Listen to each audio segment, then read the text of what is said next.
Hello gentlemen, welcome to today's discussion. Whatever I have discussed till now is all about the formula to find out the values of sine and cos functions at 5 basic angles. Those 5 basic angles are not only the ones on which you will be doing the calculations.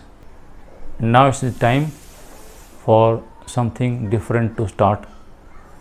You need to have some idea about the values of these functions at other angles which are otherwise very close to the angles for which we already have an idea. Like for these two values, sine of 32 and 28, we have an idea of sine of 30 degrees, and here we know cos of 60 degrees. So let's start with one by one. Sine 32 degrees. Okay, we are going to take reference of sine of 30 degrees.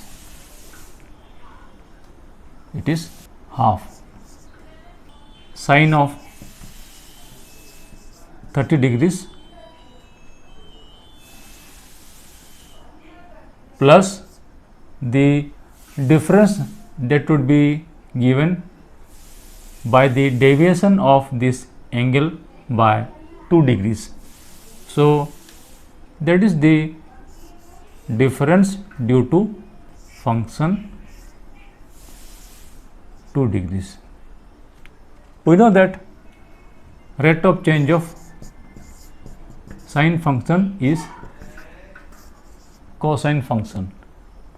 That means the change in the sine function will be according to the cosine function for that angle at that point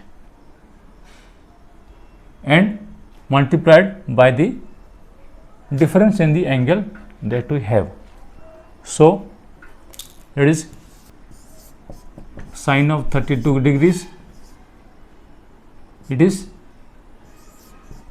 sine of 30 degrees plus the extra amount that we are going to get for the extra 2 degrees, that is rate of change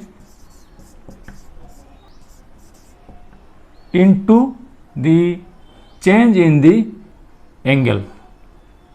So delta theta, sine 30 is half plus rate of change of this sine function is cosine function. So it is cos 30 degrees into the change in the angle. Here the change in the angle is 2 degrees. So 2 degrees will be covering in 2 steps 1 degree each. Let's first go for the difference due to 1 degree. So delta theta will be 1. 1 degree will give us 2 pi by 360 radian. So this is the one which we should write here, 2 pi by 360. Just half plus root 3 by 2 into 2 pi by 360. So we get 0.5 plus 1.732 into pi, 3.14 divided by 360. So this value comes to be 0.5151. Sine of 31 degrees. So sine of 32 degrees is going to be sine of 31 degrees plus cos 31 degrees into again the 1 degree difference or 2 pi by 360. 0.5151 plus root over 1 minus sine square. So 0.5151 square into this 2 pi by 360. 0.5151 plus 0.01495, that gives us 0.5300. The calculator says 0.5299. So this is very close, 0.5300. Okay, now it is sine of 28 degrees.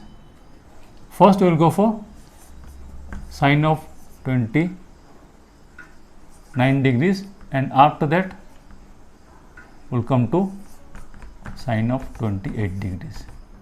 Okay, now first is sine of 29 degrees. This will be given by sine of 30 degrees minus the difference due to sine function by difference of 1 degree. It is 0.5 minus, we have to take the rate of change of sine, that is cos of 30 degrees into 2 pi by 360. That comes out to be 0.5 minus cos 30 is root 3 by 2 into 2 pi by 360. That will be given by 0.5 minus 0.01395, and this would come out to be 0.486. This is 0.486.